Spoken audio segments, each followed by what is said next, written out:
So Dragon Age Veilguard was shown to many of the content creators, and they received somewhat around 7 hours of hands-on gameplay with it. Dragon Age had its last installment 10 years ago back in 2014 with Dragon Age Inquisition. It was very well received and became the game of the year that year. After that, however, BioWare, the makers of the game, decided to leave the project and work on two of their worst games, Mass Effect Andromeda and Anthem. While people said that the new engine they used was the main problem for Andromeda, but by the time Anthem came out with the same problems, people just lost hope for the devs. But EA gave them one more chance and they made a new Dragon Age game. The content creators also got permission to show off some of the footage from their gameplay. Most of them seemed to be happy with how the game turned out within the 7 or so hours that they played. But for many others, after looking at the gameplay, they were still not convinced. And that includes me as well. The skepticism is warranted as the track record for the devs are not great to say the least. I think Anthem was so bad that they had to shut down the servers.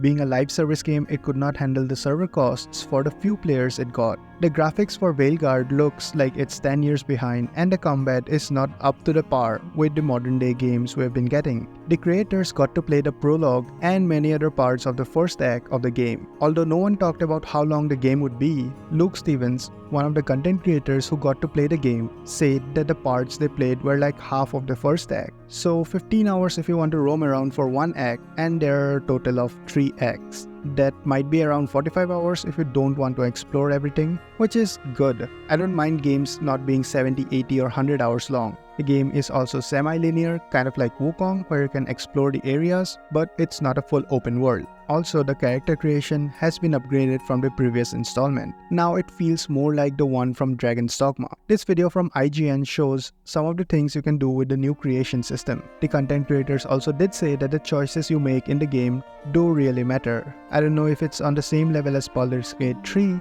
but it doesn't have to be. If it really does matter, unlike some of the games where the story just continues no matter the choice, then it's a win. Dragon Age has always been known for its story, so that might be the saving grace, but I don't know. Of course, the creators cannot tell us the story as that might spoil it for everyone. People also said that this will be just a safe game trying to appeal to everyone. We saw how that turns out. Looking at you, Concord. Nah, that's just too mean. Concord had hundreds of other reasons it failed. But what do you think about this one? Let me know in the comments. Also, if you want to check out how a great story should be written, check out this video where I deep dive into the full story of my game of the year, Wukong.